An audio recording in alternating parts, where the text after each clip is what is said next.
This interview is for information only and should not be considered as investment advice or a recommendation to buy shares in the company featured. Welcome to this Stock Box interview.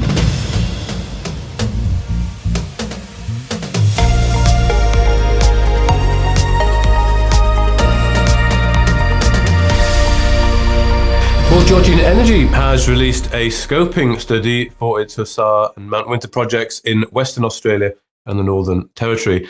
The study confirms the commercial viability of developing a gas field at Hussar. Highlights include an internal rate of return of 27.3%, a net present value of $1.64 billion with an estimated pre-tax profits ranging from $7.3 million to $208 million annually, depending on production rates and indeed gas prices. The study assumes a $2 MCF wellhead gas price and a 20-year project life, with a capital expenditure of around $1.13 billion for the separation plant. Well, joining us today is Tony Hamilton, of course, the CEO of Georgina. Tony, it's been a long time getting this scoping study out. How are you feeling to get it done and see those numbers effectively published in black and white? Thanks, Mark. Yeah, we've been extremely busy. We've had, as previously said, we've had significant work streams operating all at the same time, which has meant, and of course, the scoping study has been a process which has taken a considerable amount of time. However, Duncan Seddon and Associates, who we engaged, they are an extremely experienced and highly credentialed company. So we went to fairly extensive lengths to make sure that we covered everything. Okay, good stuff. So the highlights, or one of the main highlights, is that sort of profit range. So the low end, 7.3 million to 208. That's a huge range there. So, I mean, what are the key variables that you see as perhaps most likely to drive the project towards that higher end of the range? And how can you mitigate risks like sort of helium price? Well, ultimately, the most important thing is the percentage concentration of helium that comes up in the gas, because helium itself is the big profit driver because of the price per MCF. And in fact, as part of the study, it actually does say that at some point we may look to use the hydrogen as a method to run the plant so that we can focus on the helium and the natural gas. So It's dependent on flow rates, it's dependent on price per MCF. It's also very, very much dependent on the market conditions. And clearly, depending on the price per MCF, it could vary quite significantly. And when it comes to the helium market and price, what's that looking like as a sort of a forward demand?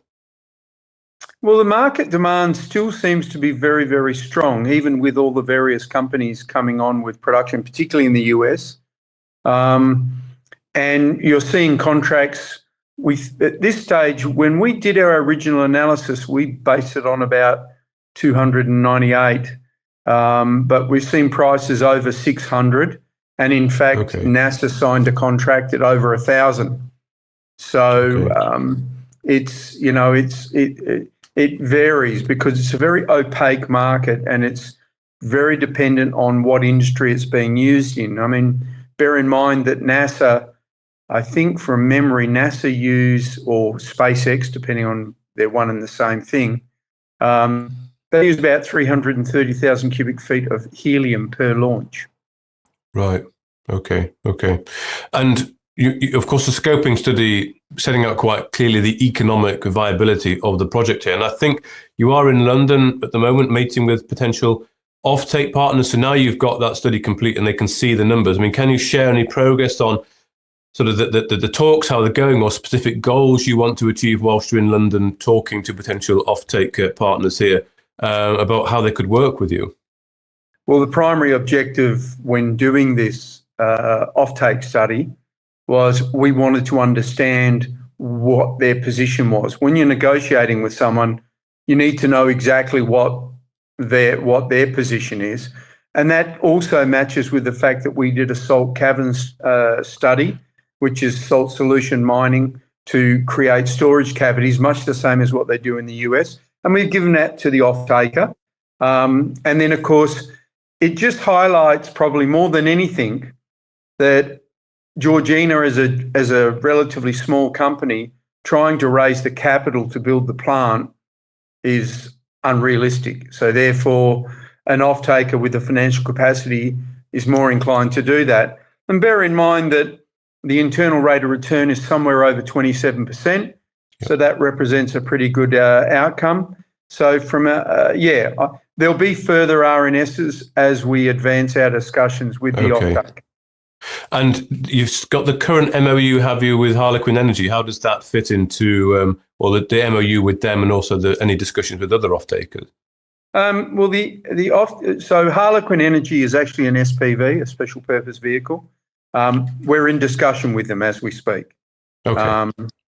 It's one of the things that became important, and the other parties, the level of interest will increase exponentially when we've drilled the well and the reservoir engineers have determined what the flow rates, the composition of helium and hydrogen, etc. Okay, that makes sense. And just on the hydrogen, you mentioned there earlier about perhaps using the hydrogen to power as well. So this sounds pretty innovative. So this is actually taking the hydrogen that's coming out of the well at the same time and effectively using that then to power the working of the plant. I mean, how technically challenging is that? I mean, is it something you can do with relative ease, do you think? Again, most engineers will shiver at the concept that this is quite easy, but it's not. It's an extremely complicated process, but it's tried and proven. So It's done by various companies around the world. So look, at the end of the day, the primary reason for us is I don't need to worry about that, because I'm going to bring the gas to the wellhead and I'm going to sell it at the wellhead. Everything after that event is not my problem. Right. Okay. Good. Let's just talk a little bit. I mean, the press release, mentioned an upcoming update on the Hussar EIS2 process. Could you provide any more of a specific timeline of when you expect that regulatory hurdle to be overcome? Oh, you're talking about our RNS on the 20th of February, yes? Yeah. Yes. Yeah, well, primarily the underlying element of that is that we signed the share sale agreement for the purchase of essentially 100% of Mt Winter. So that'll just go through a process. And then as far as Hussar goes, yes, we're currently working to get access to site for the EIS2. Mother Nature has had a particularly strong hand in that process. And in fact, about 10 days ago, the main highway north was completely washed away. I've got some rather stunning pictures of that, and it looks like a large lake. But we are hopeful, and there will be a further update, as we said in our announcement, in due course. And as soon as we've got everything cleared, we'll do that. I think at this stage we thought a 60-day timeline, and I think we're still well within that. Okay. And how are you going to balance the two projects here? Are you going to look to focus more heavily at Mt Winter now, or are you going to sort of develop both if you can, as equally as you can? Well, Hussar is our primary objective and always has been and always will be. The change in circumstance with Mt Winter means that we'll own 100%, which means no joint venture partner, which means we don't actually have to explain ourselves to anybody else. As a consequence of that, we have engaged consultants to reprocess the seismic data, interpret all the relevant horizons and basement details.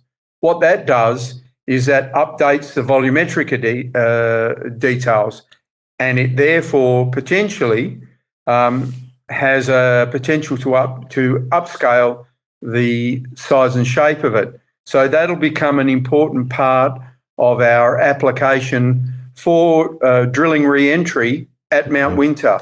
And we'll probably submit that application sooner than we had originally intended. Okay. So in terms of what's going on, that you obviously, of course, as you said, in London, conducting those talks will become a lot more, detailed, let's say, or serious as the drills get started going there. So when you're looking to get that the drills going again? That'll largely depend on completing the EIS2 survey over the enlarged resource area, which is an extra 50 square kilometres. Once the EIS survey is completed, then, and that's EIS2, then they'll come back, they'll prep that, they'll write it up. To give you a rough idea, that's the first EIS report was over 144 pages long. So it's a very significant report. Okay. But then once it's completed, then, as we said, it'll be lodged with DEMA's, and then we'll await the drilling approval. Right. Okay. So, I mean, if we were to give rough timelines, what are you thinking? First half? I'd rather not say at this stage because I've been shot before with my, and Mother Nature has a nasty habit of doing things we don't predict. Yeah. And I mean, at the end of the day, our original estimation of the December window, which traditionally has been clear for the last 50 years until this December, when a once in 80-year event, 274 mils of rain in 24 hours, pretty much shot us in the foot. Okay. Well, just finally, Tony, as I said at the start, this scoping study has been much anticipated by the market here. What message could you give to the shareholders regarding next milestones they should be watching out for to see some tangible value starting to be unlocked from the Helium assets? I think our objectives haven't changed. Our objectives are to drill Hussar, to prove up the resource, helium and hydrogen and natural gas, to drill Mt Winter, to undertake offtake agreements. We also have a couple of other targets that we are working on, which we previously advised with regard to our objectives. And so really we're just looking to continue to implement everything we said we were going to do. Okay. Well, Tony Hamilton, the CEO of Georgina Energy, thank you very much for your time and best of luck with the talks that you're having in London right now. Thanks, Mark. If you enjoyed this interview, then give us a thumbs up, a like or a retweet. Subscribe to us on YouTube or follow us on Twitter and hit that notification bell to be the first to know when we release new content. There's loads of great content on our website too, across all our programs at stockboxmedia.com. Thank you for watching.